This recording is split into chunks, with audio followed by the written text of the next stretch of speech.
तो ये तो सर्वथा असंगत है।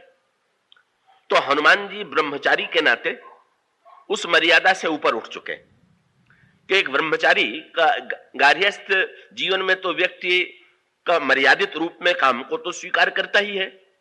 जब पत्नी को स्वीकार करेगा, जब पानी ग्रहण करेगा तो मर्यादित रूप में वो काम को स्वीकार करेगा, पर ब्रह्मचारी तो काम का स्वीकार करता है। तो इसका अभिप्राय क्या कि मूर्छित होना हनुमान जी की बाध्यता नहीं है, पर लक्ष्मण जी की बाध्यता है, क्योंकि लक्ष्मण जी गार्हस्थ जीवन की मर्यादा को स्वीकार करके वहां पर काम की क्षमता को स्वीकार करके मूर्छित होते हैं, और हनुमान जी ब्रह्मचारी हैं, इसलिए उनके सामने यह बाध्यता नहीं थी। पर उन्होंने दोनों में समन्वय क्या किया?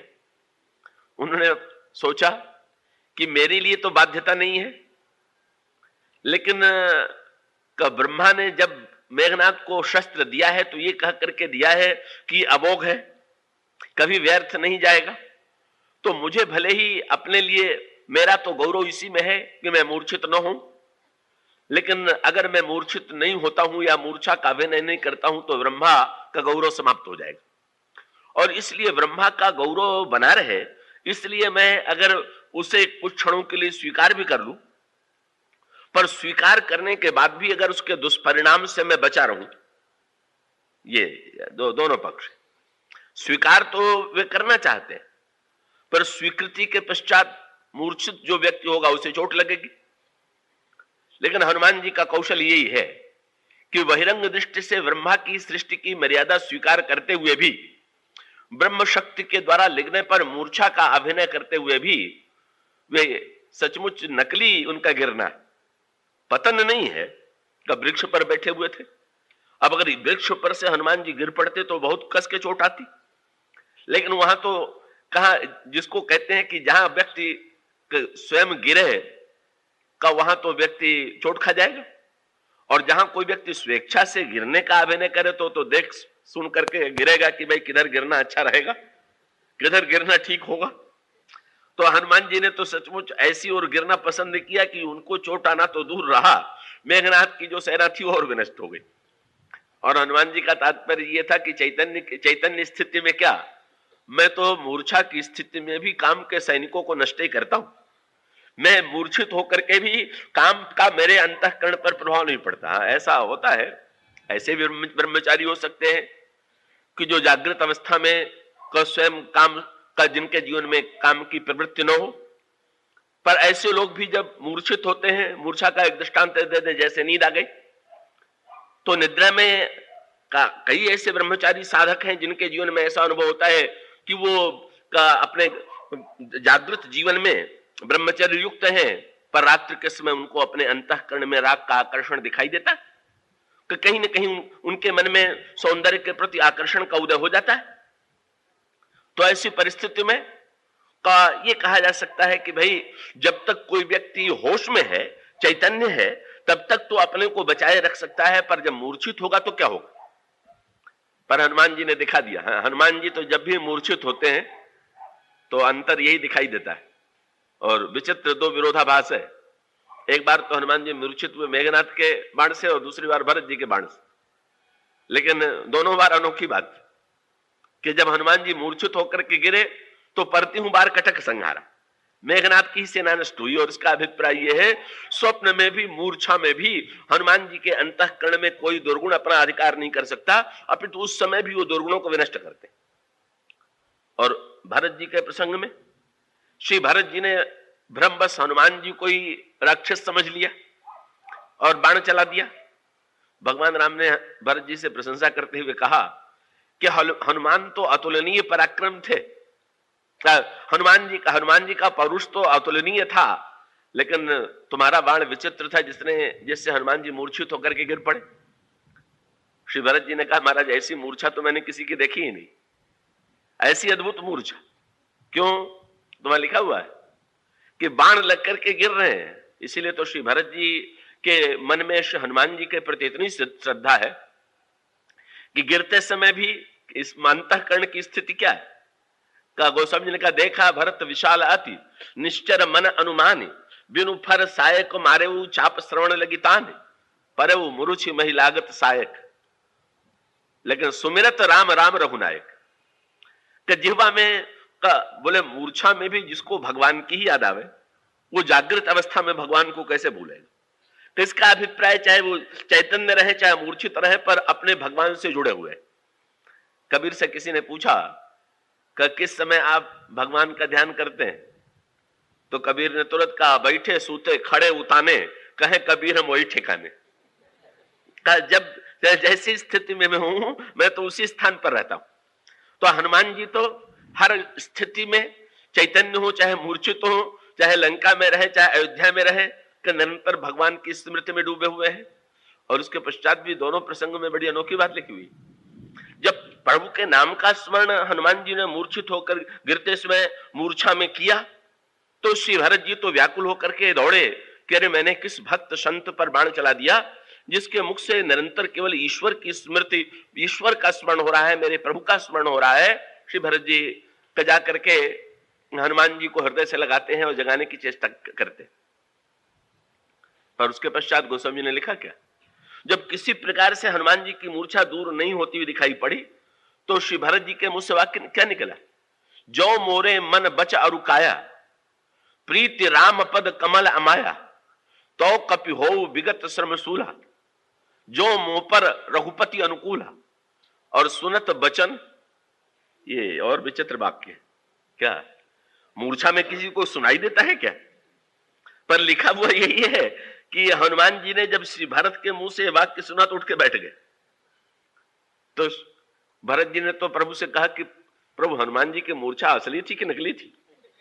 जब मूर्छा में भी वो मेरी बात सुन रहे थे और आपकी भक्ति और प्रीति का स्मरण करते ही उठ करके बैठ गए, तो ऐसा लगता है कि वो तो केवल मात्र मुझे प्रतिष्ठा देने के लिए मेरे पौरुष पराक्रम को उस प्रकार से उन्होंने अभिनय किया, और इसी बहाने वे मुझे लंका का संवाद सुनाना चाहते थे, नहीं तो भला उनमें मूर्छा कैसे संभव है।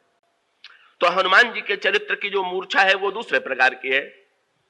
और लक्ष्मण जी के समक्ष भी भगवान राम भी अपने चरित्र में, ये रामायण में क्रम एक देखेंगे, बड़ा सांकेतिक क्रम है, बड़ा समझने योग्य, कि जब भी लंका में युद्ध होता है तो अन्यों की क्या बात है, भगवान राम भी कभी पराजय स्वीकार कर लेते।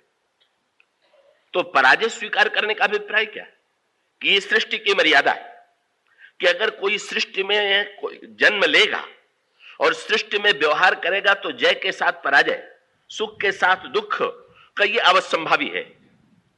और भगवान अवतार लेते हैं तो इस मर्यादा को स्वीकार करते हैं कि नहीं स्वीकार करते? भगवान यदि चाहे तो उनके जीवन में कभी दुख का प्रसंग न आवे, भगवान यदि चाहे तो उनके जीवन में कभी पराजय का प्रसंग न आवे, भगवान यदि चाहे तो उनके चरित्र में कभी विलाप का प्रसंग न आवे। पर विलाप का प्रसंग आता है, पराजय का प्रसंग आता है, दुख का प्रसंग आता है। क्यों आता है? वस्तुतः जब नर नाट्य कर रहे हैं तो नाटक की सफलता भी तो इसी में है, शोभा काहे में है कि भाई जस काचिए तस चाहिए नाचा।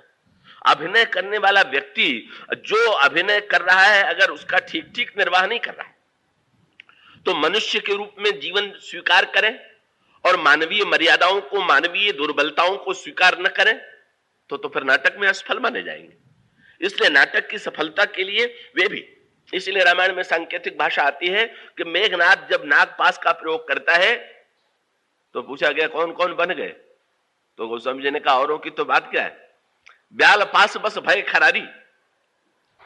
स्वयं साक्षात भगवान मेघनाद के नागपाश में बन गए। कौन भगवान बन गए? बोले स्वबस अनंत एक अभिकारी, जो साक्षात अभिकारी ब्रह्म है वो भी मेघनाद के नागपाश में बन जाता।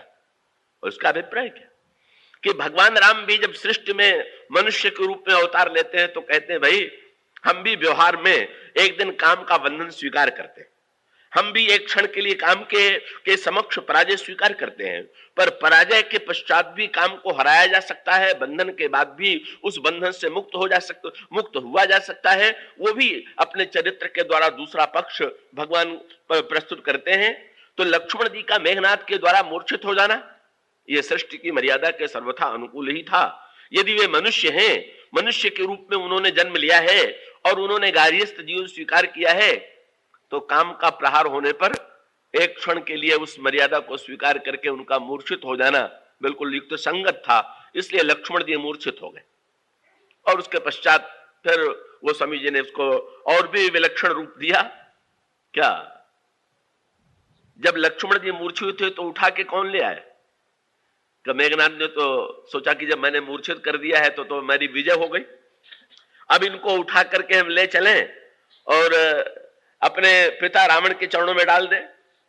और रावण के मन में तो सबसे बड़ा गर्व यदि किसी योद्धा के प्रति था तो मेघनाथ था। वो तो बड़े गर्व से कहता है सुत प्रसिद्ध सक्रारी कुंभकर्ण अस बंधु मम सुत प्रसिद्ध सक्रारी। कुंभकर्ण जैसा मेरा भाई है तो मेघनाथ जैसा मेरा पुत्र है। तो मेघनाथ उस विश्वास को ये अपनी विजय को प्रदर्शित करने के लिए लक्ष्मण जी को उठा करके ले जाना चाहता है रावण के पास डालने के लिए। पर यही उससे पता चल गया कि मूर्छित कर सकता हूं पर इनको तौलना मेरे लिए संभव नहीं। ये जो है रामायण में कुछ पात्र ऐसे हैं कि जिनके लिए गोस्वामी जी बहुधा अतुलित शब्द का प्रयोग कर देते हैं। अतुलित माने जो तौले न जा सके, पर तौले न जा सकने वाले पात्रों में भी से भी गोस्वामी जी ने तौल करा करके एक बड़ा विलक्षण स्वरूप प्रस्तुत किया। तो जो अतुलनीय पात्र रामायण के माने जाते हैं उसमें एक मेघनाथ है, दूसरे हनुमान जी हैं, तीसरे भगवान राम और लक्ष्मण हैं। अतुलित बल प्रताप दो भ्राता, और अतुलित योद्धाओं में का ये भगवान राम लक्ष्मण हनुमान जी और दूसरी ओर मेघनाथ जैसे पात्र हैं। और अतुलनीय का अर्थ यह है कि जो तौल न सके। तो मेघनाथ भी अतुलनीय है और लक्ष्मण जी भी अतुलनीय है, लेकिन अब दोनों अतुलनीयों में तो तौल हो जाए कि इन दोनों में कोई एक दूसरे को तौल सकता है कि नहीं। और आज अतुलनीय की तौल हो गई। क्या कि मेघनाथ जी तो मानते थे कि मैं आज तक मुझे कोई तौल नहीं सका है, मैंने तौल लिया है। पर जब लक्ष्मण जी को तौलने चलता है, जब उस मूर्छित वैराग्य को का वशीभूत समझ करके भ्रम ये हो जाता है काम को कि मैंने विजय प्राप्त कर दिया है वैराग्य को, और वैराग्य मेरे वशीभूत है, और वैराग्य को मैं अपनी स्वेच्छा से मोह के चरणों में डाल सकता हूं, रावण के चरणों में डाल सकता हूं। इस प्रकार की धारणा मेघनाथ के मन में है। लेकिन आज पता चल गया कि नहीं भाई, वास्तविक अतुलनीय तो लक्ष्मण ही है, मेघनाथ तो अभी तक अतुलनीय था। पर जब तौल हुई तो आज का मेघनाद हल्का सिद्ध हुआ। मेघनाद सतकोटि सम जोधा रहे उठाए, जगदाधार शेष किम उठई न चले ले जाए। तो मेघनाद लज्जित होकर के लौट जाता है, पर लक्ष्मण जी को उठाने में समर्थ नहीं। और तब उनको उठाने की सामर्थ्य किसमें? बोले भाई वैराग्य को तो वैराग्य उठावेगा, काम क्या उठावेगा? हनुमान जी मूर्तिमान वैराग्य है, और इसलिए तब लगी ले आए वो हनुमाना। जिस समय हनुमान जी लक्ष्मण जी को उठाने लगे, मेघनाथ तो आंख फाड़ फाड़ के देखने लगा कि ये बंदर हर समय मुझे पराजित ही करता रहता है, हर क्षेत्र में इसके समक्ष मुझे पराजित होना पड़ता है। हनुमान जी ने तो मुस्कुरा करके तत्काल तो सरलता से उठा लिया और प्रभु की गोदी में ला करके रख दिया। और उसके पश्चात फिर वैराग्य के द्वारा वैराग्य को चैतन्य करने की चेष्टा की गई। वैराग्य के द्वारा वो औषधि लाई गई कि जिस औषधि के द्वारा पुनः लक्ष्मण चैतन्य हुए, लक्ष्मण की मूर्छा दूर हो गई। और लक्ष्मण की मूर्छा दूर करने के लिए भगवान राम ने वैद्य भी जो बुलाया, वो कहां से बुलाया? वैद्य बुलाया लंका से। और उसका अभिप्राय क्या? लक्ष्मण की मूर्छा दूर करने के लिए लंका का वैद्य। इसके आध्यात्मिक पक्ष पर आपका ध्यान गया? बात यह है, वैद्य के हमारे अनेक नाम है, उसमें वैद्य का एक नाम है दोषज्ञ। वैद्य जो होता है वो दोषज्ञ होता है। वैद्य बेचारा दोष ही देखता है, गुण थोड़ी देखेगा। ठीक है, ये वो आकर के अगर रोगी का रोग नहीं देखेगा तो दवा क्या देखेगा? दवा क्या देगा? तो दवा देने के लिए तो उसमें देखना पड़ता है कि काम दो पित्त प्रबल है कि कफ प्रबल है कि वात प्रबल है, क्या प्रबल है। तो ऐसी स्थिति में भगवान राम ने वैद्य कौन बुलाया? वैराग्य को चैतन्य करने का उपाय क्या है? वैराग्य को चैतन्य करने का उपाय यह है कि जितना दोष दर्शन होगा उतना ही प्रबल वैराग्य होगा। किसी वस्तु से वैराग्य कब होता है? जब किसी वस्तु में आपको गुण दिखाई देगा तो उसके प्रति राग होगा, और जब किसी वस्तु में दोष और दुख दिखाई देगा तो आपके मन में वैराग्य होगा। तो वैराग्य होने का उपाय ही यह है कि वस्तु में दोष और दुख दिखाई दे। तो भगवान राम का संकेत क्या कि वैराग्य मूर्छित हुआ है तो फिर वो तो दोष दर्शन से ही वैराग्य फिर चैतन्य होगा। भगवान राम से हनुमान जी ने कहा स्वर्ग वाला वैद्य नहीं ले आवे। बोले स्वर्ग वाला वैद्य उतना बढ़िया दोष नहीं देख पाएगा जितना लंका वाला, क्योंकि ये लोग दोष देखने की कला में बड़े निपुण हैं। इसलिए इसका अभिप्राय ये है, अगर अपने दोष की समीक्षा कराना हो तो शत्रु से कराइए, मित्र से कराइएगा तो दोष देखते समय भी का वो थोड़ी नहीं थोड़ी उदार था कि कहीं ना कहीं उसमें ऐसी राग की वृत्ति होगी कि वो दोष नहीं देख पावे। पर अगर शत्रु को असमालोचना का काम दे दिया जाए, अगर विरोधी व्यक्ति को कहीं पर कदोष दर्शन का काम दे दिया जाए, तो वैद्य बुलाया गया लंका से, दोषदर्शी, और फिर वैराग्य की औषधि के द्वारा का चैतन्य हुए लक्ष्मण जी। और लक्ष्मण जी चैतन्य होने के पश्चात फिर जब दूसरी बार मेघनाद युद्ध करने आता है, अब भगवान राम चाहे तो हनुमान जी को यह आदेश दे सकते थे कि हनुमान तुम मेघनाद का वध कर दो, मेघनाद ने बड़ा आतंक फैला रखा है। पर हनुमान जी ने, प्रभु ने निर्णय किया कि ना, ये दो दृष्टियों से ठीक नहीं। क्या? कि इससे तो एक तो ये सिद्ध होगा कि लक्ष्मण जो कार्य नहीं कर सकते वो हनुमान जी कर सकते हैं, लक्ष्मण के गौरव में बाधा पड़ेगी। और दूसरी ओर मानो भगवान श्री राम ये बताना चाहते थे कि भाई लक्ष्मण के द्वारा ही मेघनाद के वध में अधिक प्रशंसा की बात है। क्यों? भगवान का तात्पर्य था ब्रह्मचारी अगर काम को मार दे तो कोई चमत्कार नहीं है, पर गृहस्थ जब काम को मार दे तो उसकी विजय का महत्व है। इसलिए भगवान राम ने निर्णय किया कि ब्रह्मचारी के द्वारा हम काम का वध नहीं करावेंगे, हम तो जो हमारा अनुज गृहस्थ है का उसके द्वारा काम का वध करावेंगे। इसलिए भगवान श्री राघवेंद्र में लक्ष्मण जी को प्रेरणा देते हैं, और लक्ष्मण जी जब जाने लगते हैं युद्ध करने तो कह देते हैं तुम लक्ष्मण मारे रणोही देख सबय सुर मुनि दुख मोही। लक्ष्मण अब बहुत हो चुका, अब विलंब बहुत, तो अब मेघनाद की मृत्यु में बड़ा विलंब हुआ, लेकिन इस समय देवता और सारे संसार के मुनि का उससे भयभीत हो रहे हैं, इसलिए तुम वध करना। और तब लक्ष्मण जी भी का जब उस बार मेघनाद से युद्ध करते हैं तो दृढ़ संकल्प पूर्वक ये मान करके युद्ध करते हैं कि नहीं नहीं, लक्ष्मण मन असमंत दृढ़ावा। क्या? यही पापी में बहुत खेलावा, बस अब बहुत हो चुका, ये संघर्ष का लोग खेल वाला पक्ष पूरा हो चुका, पर खेल में लोगों को इतना त्रास भुगतना पड़े ये तो ठीक नहीं है। और तब लक्ष्मण जी के द्वारा मेघनाद का वध होता है, और इस प्रकार से वैराग्य के द्वारा काम का ध्वंस, ये रामचरितमानस का आध्यात्मिक पक्ष है। पर ये जो मेघनाद का रूप है, मेघनाद, ये रामचरितमानस में काम का गोस्वामी जी ने बड़ा ही मनोवैज्ञानिक और बड़ा सूक्ष्म विश्लेषण रामचरितमानस में प्रस्तुत किया है। अगर उसके पूरे पक्षों पर कोई ध्यान दे तो उसमें गोस्वामी जी की अद्भुत दृष्टि सामने आती। वैसे गोस्वामी जी एक संकेत सूत्र देते हैं का एक काम का एक रूप है जिसे हम देव रूप कहते हैं, और काम का दूसरा रूप वो है कि जिसे हम असुर रूप कहते हैं, और काम का तीसरा रूप वो है कि जिसे हम चिन्मय रूप कहते हैं। देव काम, असुर काम और चिन्मय काम, तो इन तीनों का गोस्वामी जी ने अलग अलग स्वरूप प्रस्तुत किया। तीनों का जो स्वभाव है, तीनों की जो प्रकृति है का उसका गोस्वामी जी ने विश्लेषण किया, और उस विश्लेषण में उन्होंने जितनी समस्याएं काम को लेकर के मनुष्य के जीवन में आती हैं, और गोस्वामी जी के मानस रोगों के संदर्भ में भी इसका बड़ा महत्व है। वैसे आयुर्वेद शास्त्र में वैद्य वही माना जाता है जो सारे रोगों की चिकित्सा कर सके, लेकिन मुख्य रूप से यह कहा गया है आयुर्वेद शास्त्र में कि पित्त की और कफ की चिकित्सा करना सरल है, पर वात की चिकित्सा करना सबसे कठिन है। और आयुर्वेद शास्त्र ने यह कहा कि वात रोग इतने प्रकार का होता है, और उन्होंने उसकी गणना करते हुए कहा कि वात रोग तो 80 प्रकार का होता है, और सर्वश्रेष्ठ वैद्य वो है कि जो वात की चिकित्सा कर सके। और उसके लिए व्याख्या करते हुए आयुर्वेद में एक सूत्र दिया गया कि ये जो, क्योंकि आयुर्वेद की मान्यता यह है कि मनुष्य का शरीर जो संचालित होता है उसके लिए वे कब वो नाम देते हैं कफ, वात और पित्त। तो ये कहते हैं कि ये जो कफ और पित्त है ये स्वयं गतिशील नहीं, का ये जो वात है वही गतिशील है। और जैसे कोई जड़ पदार्थ हो तो हवा बहे तो क्या होगा, हवा से वस्तु आगे की ओर बढ़ती है। तो इसी प्रकार से वे कहते हैं पित्त पंगु कफ पंगु, पित्त भी पंगु है, कफ भी पंगु है, केवल शक्तिशाली तो वात है।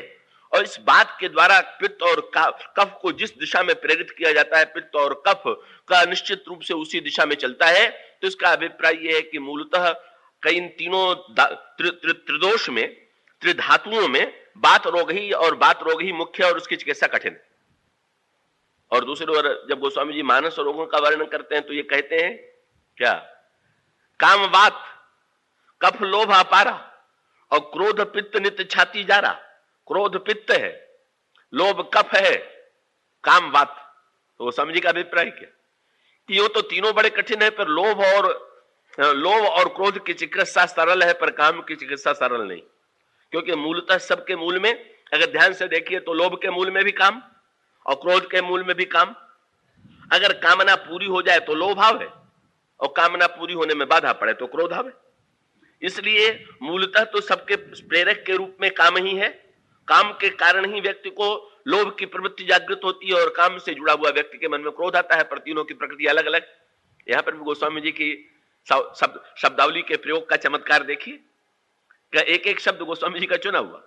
काम का ये चमत्कार है कि गति तो देता है, लेकिन उन्होंने जब तीनों का वर्णन किया तो तीनों का वर्णन करते हुए क्या कहा, काम वात कफ लोभ अपारा और क्रोध पित्त नित्य छाती जा रहा। काम वात है, पित्त क्रोध है और कफ लोभ अपारा।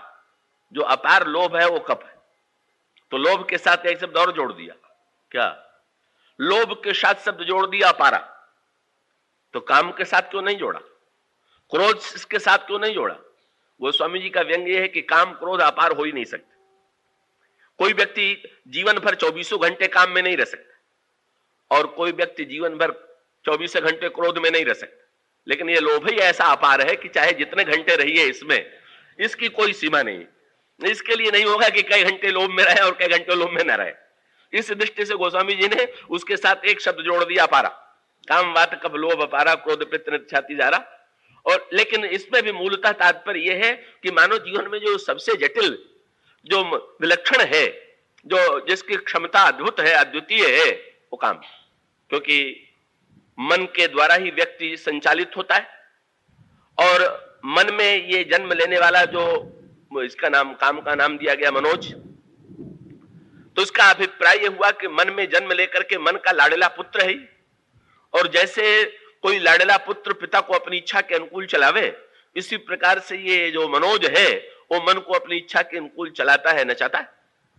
तो ऐसी स्थिति में गोस्वामी जी ने इस क्रोध और लोभ का भी रामायण में का विस्तृत विवेचन है और बड़ा गंभीर विवेचन है। लेकिन जहां तक काम की बात है वो तो गोस्वामी जी ने उसके बड़े विस्तृत रूप में उसके विभिन्न पक्षों का वर्णन किया। तो अभी अभी आपके सामने में जैसा कह रहा था कि गोस्वामी जी मुख्य रूप से काम के 3 रूपों की ओर संकेत करते हैं। एक ओर वे मेघनाथ को काम के रूप में स्वीकार करते हैं, दूसरी ओर काम का जो देव पक्ष है, ये काम का असुर पक्ष है। तो काम के देव पक्ष में और असुर पक्ष में अंतर क्या है? सृष्टि के मूल में काम है तो काम होना चाहिए कि नहीं? तो इसका अभिप्राय क्या है कि देव पक्ष में गोस्वामी जी कहते हैं कि नहीं भाई, का उसकी भी अपेक्षा है। लेकिन अपेक्षा होते हुए भी गोस्वामी जी कहते हैं जो देव पक्ष वाला काम है का वो भी नियंत्रित करने योग्य है, वो भी अनियंत्रित होने योग्य नहीं। और जो असुर पक्ष वाला काम है, जो असुर रूप में काम है का वो तो पूरी तरह से विनष्ट किए जाने योग्य है। तो देव पक्ष का काम अपेक्षित क्यों है? और इसका गोस्वामी जी ने सांकेतिक वर्णन जो किया है, आपने गहराई से उसको पढ़ा होगा। बड़ा सांकेतिक प्रसंग आता है। भगवान शंकर समाधि में डूबे हुए हैं। भगवान शंकर सती से भी मुक्त हो चुके हैं, सती की मृत्यु हो चुकी है। भगवान शंकर वैराग्य में समाधिस्थ होकर के डूब जाते हैं। अब ये जो शंकर जी की अंतर्मुखता है, जो वैराग्य में स्थित है, जो विरागी है, वो बाहर क्यों देखे? जो रागी है वो बाहर देखे, संसार की ओर देखे। पर जिसको संसार से कुछ पाना नहीं है, जिसको संसार से कुछ लेना नहीं है, वो दूसरे की ओर क्यों देखने लगा? इसलिए शंकर जी को अब कुछ पाना नहीं। और इसीलिए सप्तर्षियों ने पार्वती जी से पूछ दिया, किससे विवाह करना चाहती हो? तो पार्वती जी ने कहा, आप लोग मेरी बात सुन करके हंसेंगे, चाहिए सदा शिव ही भरतारा। मैं तो शिव को पति पाना चाहती हूं। चाहिए सातों के सातों ऋषि हंस पड़े और हंस करके कहने लगे कि क्या सती का इतिहास भूल गया क्या? सती तो वही थी, लेकिन उनको याद दिलाने लगे। पता है इसमें शंकर जी कैसे? तो पुराना इतिहास सुनाते हुए सप्तर्षियों ने पार्वती जी से कहा, पंच कहे शिव सती विवाही। पहले तो बड़ा आग्रह करके लोगों ने शंकर जी का विवाह सती से कराया, लेकिन शंकर जी ने बदले में क्या व्यवहार किया? बोले पंच कहे शिव सती विवाही और पुण्य और ढेर मरायन ताई।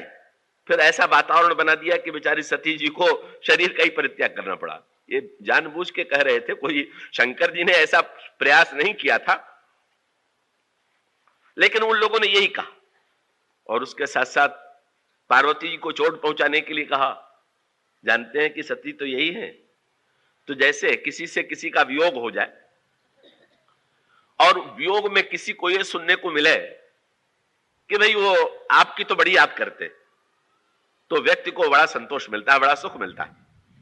दूरी में भी वियोग में ये सुन करके कि हमारी स्मृति बनी हुई है, स्मृति का सुख होता है। हनुमान जी ने श्री सीता जी से ऐसे ही कहा। हनुमान जी ने श्री सीता जी से कहा, मां ने उलाहना देते हुए कहा, हनुमान ये तो बताओ, हमारे प्रभु का स्वभाव तो पहले बड़ा कोमल था, जो इतने बदल कैसे गए? हनुमान जी ने कहा, मां आप तो ये कह रही कि बदल गए, मैं तो आपसे कहता हूं कि आप तो बहुत उनसे प्रेम करती हैं। हनुमान जी ने कितनी मनोवैज्ञानिक बात कही। आप किसी व्यक्ति से कह दीजिए कि वो तुमसे दूना बुद्धिमान है, दूसरे का नाम लेकर के, तो व्यक्ति को बिना बुरा लगे नहीं रहेगा। धन में दूना सुन ले तो भी बुरा लग जाएगा, बुद्धि में दूना सुन ले, बल में दूना सुन ले तो भी बुरा लग जाएगा। पर अगर कोई ये सुन ले कि हमसे कोई दूना प्रेम करता है तो बड़ी प्रसन्नता होती कि हम जितना प्रेम करते हैं दूसरा मुझसे और अधिक प्रेम करता है। हनुमान जी ने ऐसे कहा, जननी जन जी मानसी ऊना और तुमते प्रेम राम के दूना। आप उनसे जितना प्रेम करती हैं, आपसे दूना प्रेम वो करते हैं। मां को बड़ी प्रसन्नता हुई, मेरी अपेक्षा दूना प्रेम। और इधर सप्तर्षि लोग क्या समाचार दे रहे हैं? बोले सती जी के मरने के बाद शंकर जी पर क्या प्रभाव पड़ा जानती हैं आप? क्या आप समझती हैं कि सती की याद में वो डूबे रहते हैं? नहीं नहीं। तब बोले अब सुख सोवत सहज नहीं। जब तक पत्नी थी तब तक बेचारों को कभी जगना भी पड़ता था, पर अब बस आनंद हो गया कि अब कुछ करना धरना नहीं है। अब सुख सोवत सहज नहीं, भीख मांगे भाव खाएं। अब बस काम क्यों करें? प्रेरणा काम देने की कोई देने वाला है ही नहीं है। भूख लगती है तो भिक्षा मांग के खा लेते हैं और आराम से सो जाते हैं। कब अब सुख सोवत से जने, अब सुख सोवत से जने भीख मांगे भव खाए, सहज एकाकिन के भवन कबहू किनारी खटाए। अरे अजहू मानहू कहा हमारा, हम तुम कह बर नीक विचारा। कहने लगे अच्छा बर ढूंढ दिया। कौन? अति सुंदर सुच सुखद सुशीला, गावहि वेद जासु जस लीला, दूषण रहित सकल गुण राशि, श्रीपति पुर बैकुंठ निवासी, अस बर तुम ही मिलाऊ ब आनी।